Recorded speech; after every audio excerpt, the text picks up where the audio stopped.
মানসিক টর্চার এবং শারীরিক টর্চার, যেরকম আমাদের সরোজ মুখার্জি আমাদের একজন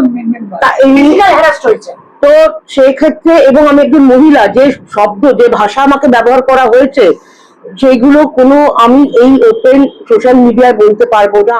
বিশ্বাসের সঙ্গে কি নাম আমাদের শতদীপ সাহা, এরা সবাই মিলে আলোচনা করে 12 লক্ষ টাকা দিয়ে ফেডারেশনকে ছবিটা রিলিজ করেছে। আমি কি একটা ছোট প্রডিউসার, মানে ছোট সরি আমি আবার বলছি, আমি একটা প্রডিউসারের জন্য যদি বলে থাকি 12 লক্ষ টাকার বদলে যে 8 লক্ষ টাকায় তোরা দিয়ে ফেডারেশনকে দিয়ে ছবিটা রিলিজ কর, আমি কি অন্যায় করেছি? এবং টাকাটা কিন্তু ইম্পাতে আসেনি, পিয়াচন্দ্রের কাজে আসেনি, ওরা 12 লক্ষ টাকা ফেডারেশনকে।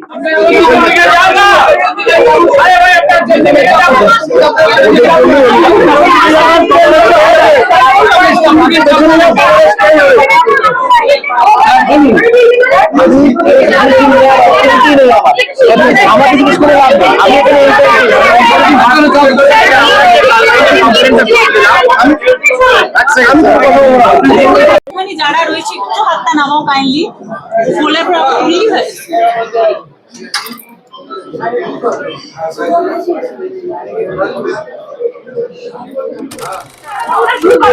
আচ্ছা, আমরা এতক্ষণ ইসি মিটিং করেছি।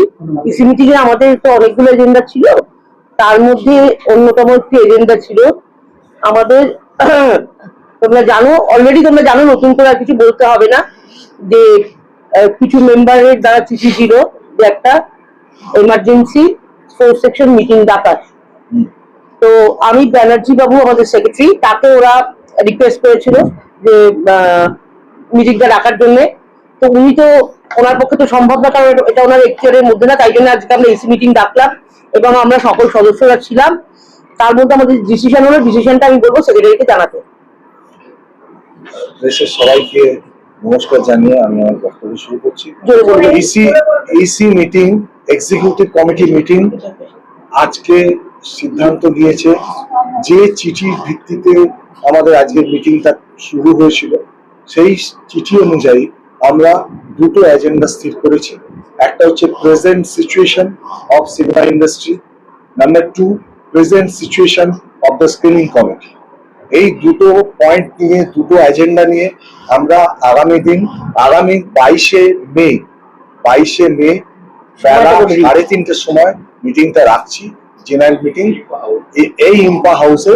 সেই সম্পর্কে 22শে মেটা করার রিজনটা হচ্ছে, বলে দিয়ে এটা, কারণ 21শে মে হচ্ছে আমাদের ফাউন্ডেশন অ্যানিভার্সারি।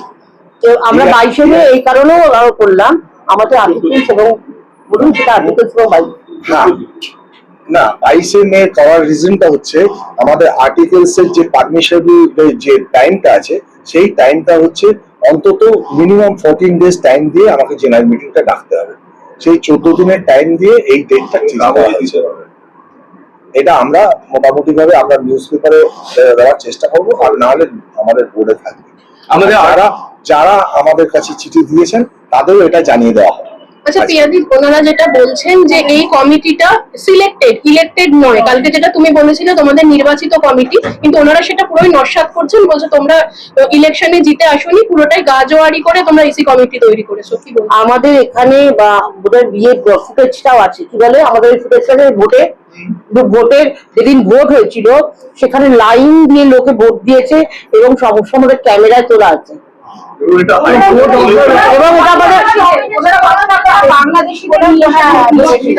আমাদের এটা হাইকোর্টের, আমাদের এটা কলকাতার হাইকোর্টের অবজারভারের তত্ত্বাবধানে এই ভোটটা হয়েছে, এবং তারা ওই যে লিস্ট, তারা মেম্বারশিপ লিস্ট তৈরি করেছিলেন, তাদের হাতে সেই মেম্বারশিপ লিস্ট ছিল।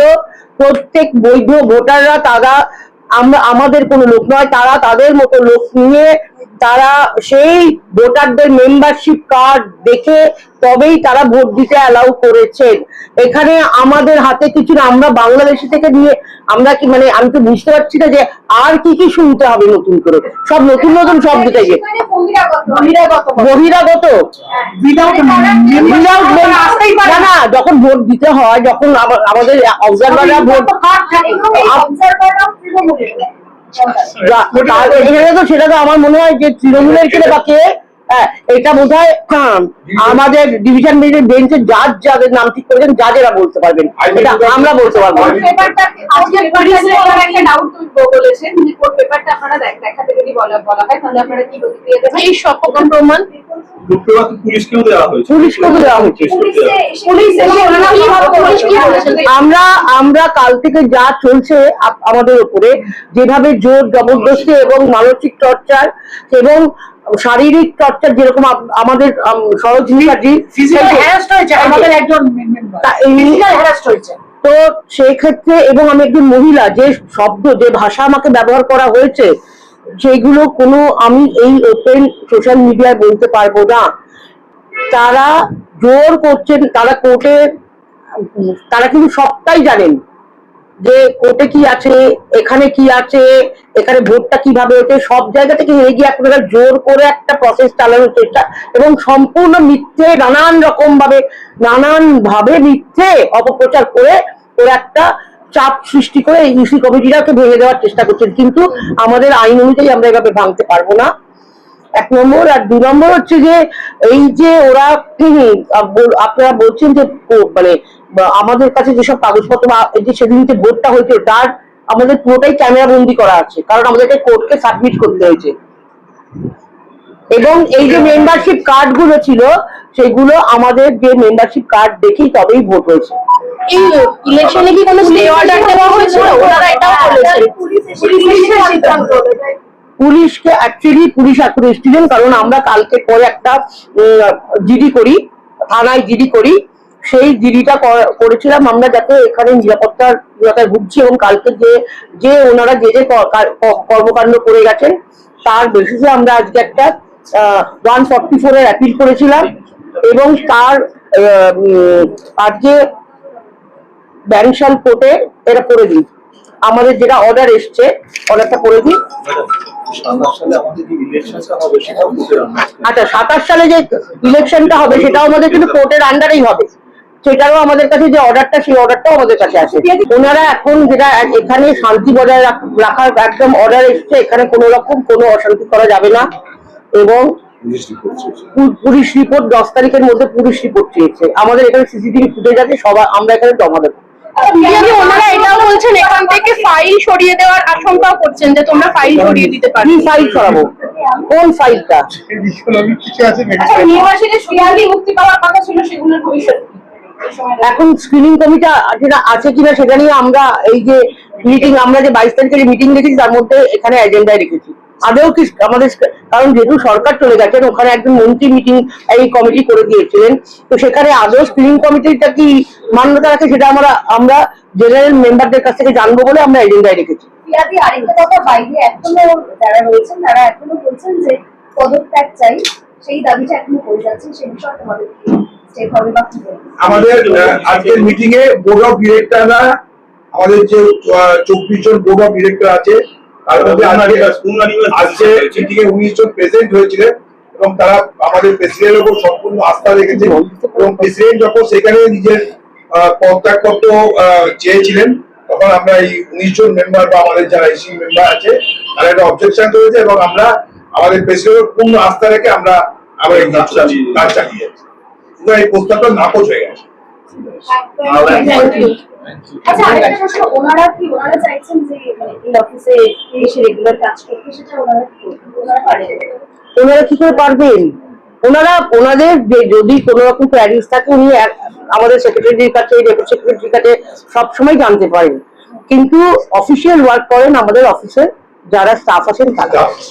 যেটা বলছেন স্বাধীনভাবে যেটা কাজ করা, ডিস্ট্রিবিউটর বা প্রোডিউসার, যেটা আমরা অলরেডি আমরা স্বাধীনভাবে কাজ করার জন্য আমরা অলরেডি ফেডারেশনের কাছে দাবি করেছি যে আমরা যে কোনো রকম মানে যত মেম্বাররা আছে তাদের জন্য আমরা দাবি করেছি যে আমরা যাতে ফ্রিলি কাজ করতে পারি, অলরেডি আমরা ফেডারেশনের কাছে দাবি করেছি। এবং আমাদের চেয়ারম্যানরা প্রত্যেক মাসে একটা করে প্রত্যেক সেকশনে মিটিং রাখে।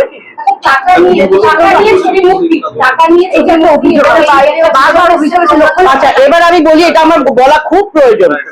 জয়ব্রত একটি ছবি ছিল একাডেমি অফ ফাইন আর্টস, তখন আমাদেরকে ফেডারেশন থেকে জানান যে এরা কোন রকম টেকনিশিয়ান নিয়ে ছবি করেনি, হ্যান করেনি, ত্যান করেনি, তো তখন ইন্দ্রনীল রায়, ওই জয়ব্রত বলে ওদের এবং দুজন তিনজন ছেলে আসে, পিয়ার ইন্দ্রনীল রায় তাদের তিনজনকে নিয়ে আসে, এবং আমি বলি এই মিটিংটা যেহেতু আমি অফিসিয়াল করতে চাই ইম্পাতেই করবো। ইম্পাতে আসেন এবং তখন আমি তাদের কাছে যখন বলে ওরা এখানে যে 4 দিন শুটিং করেছে, আমি বললাম বাকি শুটিং ওরা পুরো টেকনিশিয়ান নিয়ে ওরা বলছে আমরা করিনি, বা যাই হোক ওদের ব্যাপার ছিল।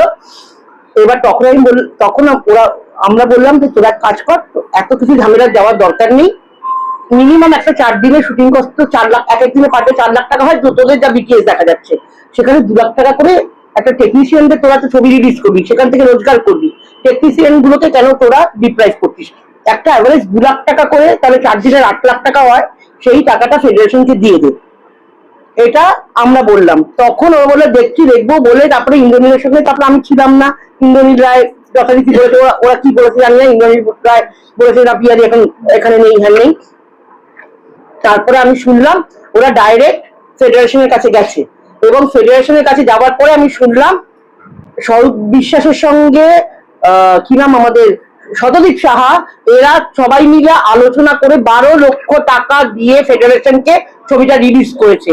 আমি কি একটা ছোট প্রডিউসার, সরি আমি আবার বলছি, আমি একটা প্রডিউসারের জন্য যদি বলে থাকি 12 লক্ষ টাকার বদলে যে 8 লক্ষ টাকায় তোরা দিয়ে ফেডারেশনকে দিয়ে ছবিটা রিলিজ কর, আমি কি অন্যায় করেছি? এবং টাকাটা কিন্তু ইম্পাতে আসেনি, পিয়াচন্দ্রের কাজে আসেনি, ওরা 12 লক্ষ টাকা ফেডারেশনকে দিয়েছে।